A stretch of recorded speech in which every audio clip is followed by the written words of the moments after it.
ఈ జాతిని ఉపయోగించుకున్నటువంటి ఐఏఎస్లు, ఐపీఎస్లు, కలెక్టర్లు, ఎంఆర్ఓలు, గవర్నమెంట్ ఉద్యోగులందరినీ ప్రశ్నిస్తున్నారు. ఏమైపోయారయ్యా? ఏమైపోయారు మీరంతా? ఎందుకు ఓడిపోయామో తెలుసా? కేసులు వాదించడానికి లక్షలు లక్షలు, గంటకి 1,00,000, గంటకి 1,00,00,000 ఇచ్చుకోలేక మనం ఇవాళ వాళ్ళు ఇచ్చినటువంటి ఏదైతే స్టేట్మెంట్కి మన తల ఒక్కాల్సి వచ్చింది. జాతి రిజర్వేషన్లు తీసుకున్నటువంటి ఏ ఒక్క నాయకుడికైనా, ఏ ఒక్క ఎంప్లాయీకైనా, ఏ ఒక్కరికైనా నేను అడుగుతున్నది సూటిగా ప్రశ్న. మీరందరూ జాతి కోసం 1% కూడా ఖర్చు చేయలేకపోతున్నారా? మందకృష్ణ మాదిగ లాంటి వ్యక్తుల కంటే పెద్ద పెద్ద కూటమికి సపోర్ట్లు ఉన్నాయి. 4 కోట్లు, 5 కోట్లు, 100 కోట్లు, 200 కోట్లైనా పెట్టి వాళ్ళు పడుతున్నారు. మాలలకు ఎవరు సపోర్ట్ లేరా? మన పర్సంటేజ్లు ఎంత? మన ఓటు బ్యాంకులు ఎంత? 70 లక్షల మంది ఉన్నాం రాష్ట్రంలో. ఏమైపోయారు మీరంతా? ఒక్కసారి ఆలోచించాలి. ఎలక్షన్లో మీరు చేసింది ఎవరికి పనిచేశారు? వాళ్ళు ముందుగానే చెప్పారు కదా, కూటమి వస్తే మేము విడదీస్తాము, వర్గీకరణ చేస్తాము అన్నా కూడా మీరు వెళ్ళి ఓట్లు పనిచేశారు అని అంటే మీరు డబ్బుకి కక్కుర్తుపడి కులాన్ని అమ్మేశారు. మీ స్వలాభాల కోసం అమ్మేశారు. మాల ఎమ్మెల్యేలు, ఎంపీలు ఏం చేస్తున్నారు?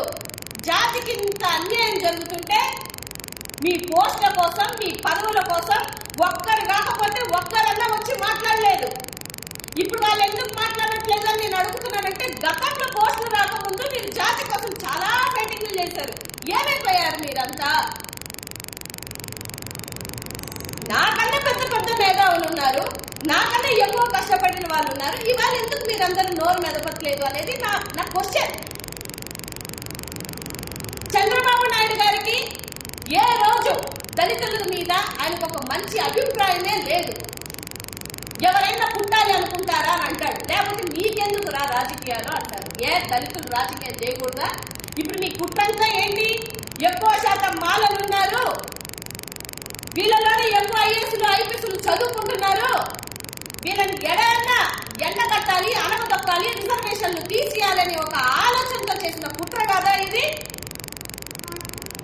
రేపొద్దున మా రాజ్యాంగానికి లేకపోతే మా పొజిషన్లకి వీళ్ళు అడ్డుపడతారు. ఎందుకంటే అంత ఐక్యమత్యంతో ఉంటున్నారు కాబట్టి మీరు విడదీయాలని అన్నదమ్ముల్లాగా ఉన్నటువంటి మమ్మల్ని విడదీశారు.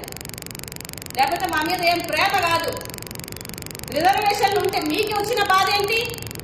ఓ పని చేయండి, రిజర్వేషన్లన్నీ తీసేసి ఓసీలో కలపండి. మమ్మల్ని దళితుల్ని ఓసీలో కలుపుకునేటువంటి అంత ఉదార హృదయం ఏ నాయకుడి కన్నా ఉన్నా సరే నేను కూడా యాక్సెప్ట్ చేస్తాను. ఉందా మీకు ఎవరికన్నా? పక్కన కూర్చోబెట్టుకోవడానికి కూడా ఇబ్బంది పడుతున్నటువంటి నాయకులు ఉన్నారు చాలా మంది. మీరా మాట్లాడేది వర్గీకరణ కోసం లేకపోతే దళితుల కోసం? మేము అడిగామా? మీ ఓసీ క్యాస్ట్లలో, పెద్ద పెద్ద క్యాస్ట్లో, కులాలలో వర్గీకరణ మీకు అవసరం లేదా?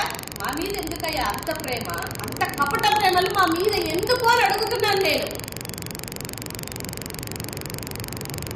సో డెఫినెట్ గా దీన్ని మళ్ళీ ఇచ్చినటువంటి ఏదైతే ఉందో సుప్రీంకోర్టుకి మళ్ళీ రీఫిల్ చేసి డెఫినెట్ గా మేము అధిష్టానానికి వెళ్తాము, కోర్టుకి వెళ్తాము. కంపల్సరిగా ఎస్సీ వర్గీకరణ అనేది రాజ్యాంగానికి విరుద్ధం. రాజ్యాంగానికి విరుద్ధంగా ఎవరు పనిచేసినా, అది మోదీ అయినా, చంద్రబాబు నాయుడు గారైనా, ఇంకెవరైనా సరే డెఫినెట్ గా చరిత్రహీనులు అవుతారు. గుర్తుపెట్టుకోండి.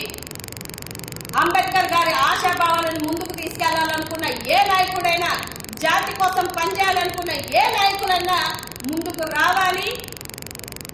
మన జాతిని మనం కాపాడుకోలేని ఎడల మనం బతికున్న చచ్చినట్టే లెక్క. ఈ సందర్భంగా నేను తెలియజేస్తున్నాను.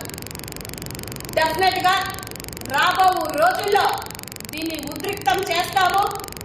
దీన్ని డెఫినెట్ గా జనాల్లోకి తీసుకెళ్తాము. మా జాతి కోసం మేము పాటుపడతాము. మా జాతిని మేము కాపాడుకోవడంలో ఏ ఒక్కరోజు కూడా వెనక అడుగు వేయమని ఈ సందర్భంగా తెలియజేస్తూ వచ్చినటువంటి మీడియా మిత్రులందరికీ కూడా నా హృదయపూర్వక ధన్యవాదాలు తెలియజేస్తాను. జై భీమ్.